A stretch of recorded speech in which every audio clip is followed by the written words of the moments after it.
백세대학 제258강 부자 체질이 될 수 있는 사람의 10가지 조건. 주위에 누구에게나 존경받는 멋진 부자는 평소에 어떤 일을 염두에 두고 행동하고 있을까요? 오늘부터 부자 체질을 지향합시다.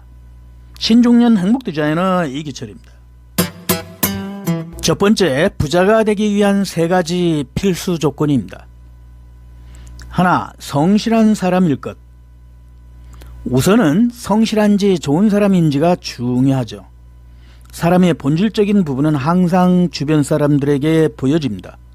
좋은 사람은 좋은 사람을 부르고 나쁜 사람은 나쁜 사람을 부른다는 말이 있듯이, 즉 어떤 사람인지가 인생을 결정합니다. 열심히 노력하는 사람은 응원받죠.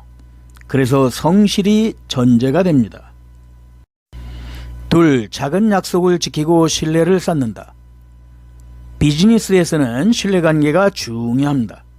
신뢰할 수 없는 상대와 갑자기 큰 거래를 하는 것은 있을 수 없습니다.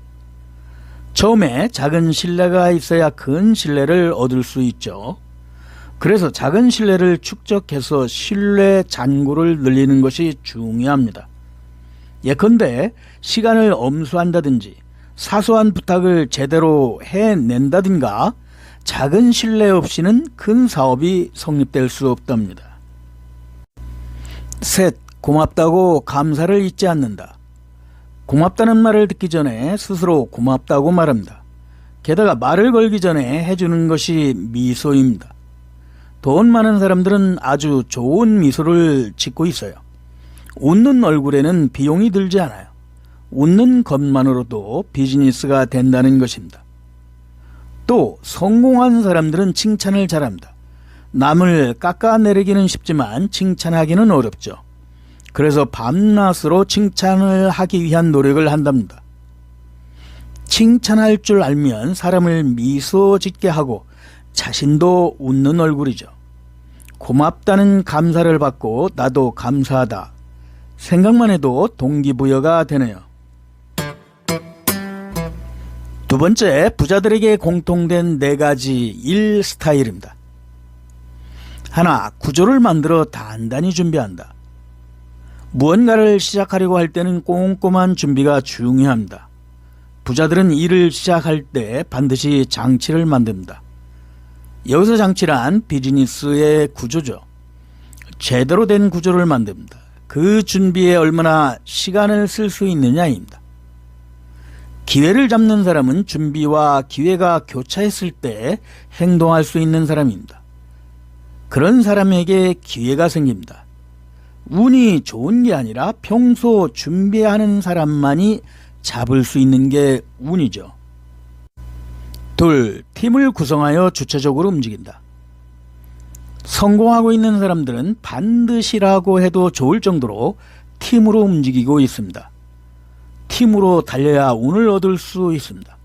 또 그들은 일을 해나가면서 실패 등 여러 상황을 만나도 모든 것을 용서할 수 있다든가 용서할 수 있다면 그 운명도 열립니다. 모든 것은 자기 자신의 책임으로 움직이고 있죠. 주체적인 리더십을 가질 수 있는 사람에게 사람은 동경하거나 신뢰를 보내는 것입니다. 셋, 리스크 제어가 가능하다. 리스크 컨트롤을 할 수 있다는 것도 부자들의 공통점입니다. 가령 빠찡코나 경마에서 계속 지는 사람은 통제가 안 되는 사람이 많아요. 도박으로 얼마를 걸 것인가 하는 것이 중요합니다.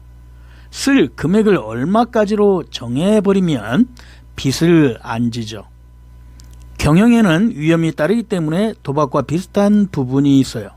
하지만 성공하는 사람은 구름이 수상하다고 생각하면 철수한다 등 리스크를 통제할 수 있답니다. 넷, 역경을 이겨낸다. 새로운 사업을 해나가는 중에 누구나 반드시 2번 정도는 실패를 경험한다고 합니다. 하지만 성공하는 사람은 그런 역경을 이겨낼 수 있는 사람이라고 하죠. 그럼 어떻게 역경을 견딜 수 있는가? 모든 것을 상정의 범위 내로 한다는 것. 그러기 위해서는 경영자의 친구를 만들어 실패학을 배운다는 것을 권유합니다. 경영자들과 술자리에서 재미있는 것은 얼마나 실패했는가 하는 자랑거리를 들을 수 있죠.